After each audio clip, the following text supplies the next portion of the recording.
Muslims, like Christians and Jews, consider themselves spiritual descendants of Abraham. 1.5 billion people in this world are Muslims. 250 million of them are Arabs, and over 1.2 billion are non-Arabs. There are Chinese Muslims, European Muslims, American Muslims, Latino Muslims. 1 out of every 5 people in this world is a Muslim, which is enough reason to learn about Islam. It is important to realize that Islam is not just a religion, but it is a complete, comprehensive way of life. It's not something that we only do on Fridays, but it carries over into our workplace, our families, our communities, and our friends. Linguistically, in the Arabic language, the word Islam comes from the root word salama. And from this root, you can have 3 different words with 3 different meanings. The first one is submission, the second one is purity, and the third one is peace. Submission, purity, and peace. Surprisingly, the word Islam Islamically carries those 3 meanings.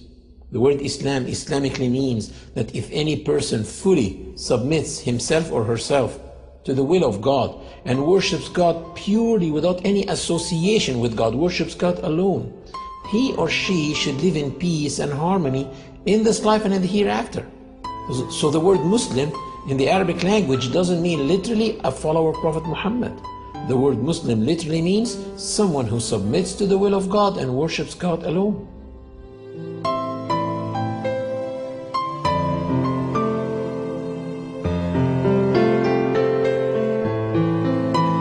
Muslims feel they are in harmony with the universe because the Quran mentioned several times that everything around them is submitting to the law of God and worshiping Him, while they are also worshiping and submitting to God. Do you not see that Allah is the one who is praised by all those who are in the heavens and in the earth? The very birds praise Him as they wing their flight. Each one knows its prayers and how to praise Him, and Allah has full knowledge of all their actions. The Quran stresses on the point of living in a worshiping universe, wherein every single being worships God in its own way, which may not be comprehended by man.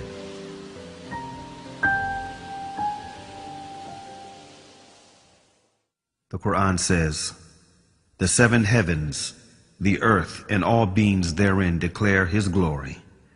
There is not a single thing that glorifies Him with His praise, but you do not comprehend their hymns of His glory." These verses become very inspiring for me when I hear the birds twittering early morning or at sunset. I say, oh my God, can this be their 2 prescribed times of prayer? Or when I go to the lake and I see the ducks swimming in a V shape like that, I say, can this be a congregation prayer that they do? And this duck in the front, can it be the Imam duck? I look at the creation like musicians in a concert. Each one is playing one instrument, but at the end, all of them are contributing to the same tune. The universe is in harmony.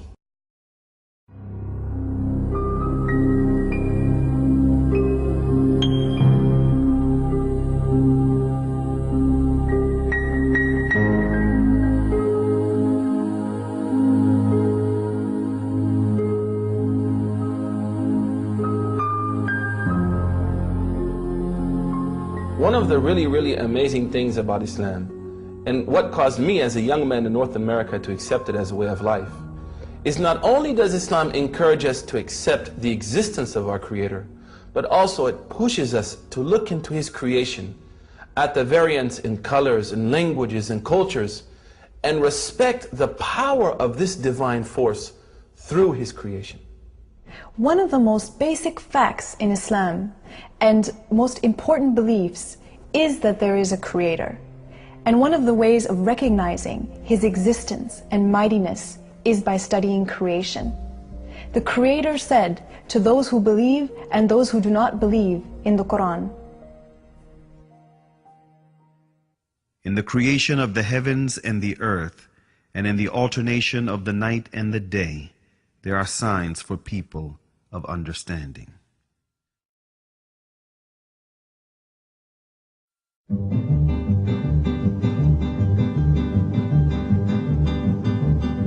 After deep thinking, many ancient and modern philosophers reached the fact of the existence of a supreme being who created this universe and is maintaining it continuously.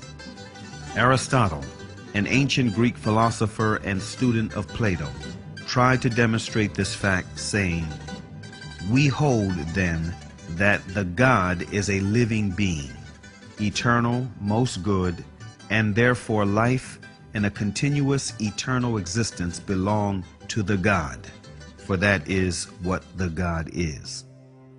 If people look around them, they will see the intelligent design everywhere and in their own selves. Take the eye as an example. The light reflects on the object and then reflects on our eye retina, where it is transferred into pulses to a place in the brain called the center of vision. And it is probably one of the darkest places in the human body because it is completely insulated from light. It never saw the light. And all the images that we view in our lives are formed in this part of the body, the center of vision. We see all these bright, sharp, three-dimensional images in this part of the body. While thousands and thousands of engineers in TV factories are trying to come up with an image as sharp, bright, and clear, but still they cannot.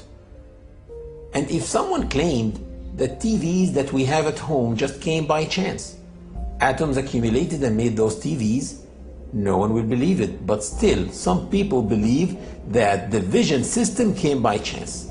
Same applies for hearing, taste, the way kidneys work, the way livers work, etc., etc. The Creator said in the Quran, were they created without a creator, or were they their own creators? René Descartes, a noted French philosopher and one of the most influential thinkers of modern times, was led to belief in God through doubt.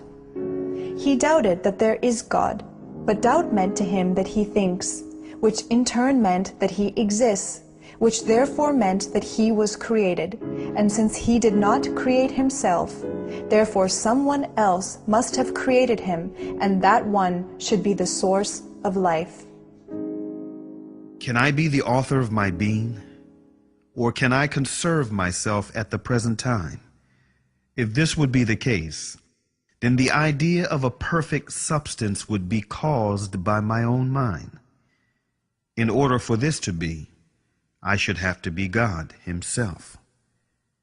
As this, I am clearly not. Infinity is before finitude. Immanuel Kant, one of the most influential thinkers of modern times, who is regarded as the last major philosopher of the Age of Enlightenment, was impressed by all the variations, numerations, and synchronizations in this world that make the existence of an omnipotent supreme being a fact. This present world presents to us so immeasurable a stage of variety, order, fitness, and beauty.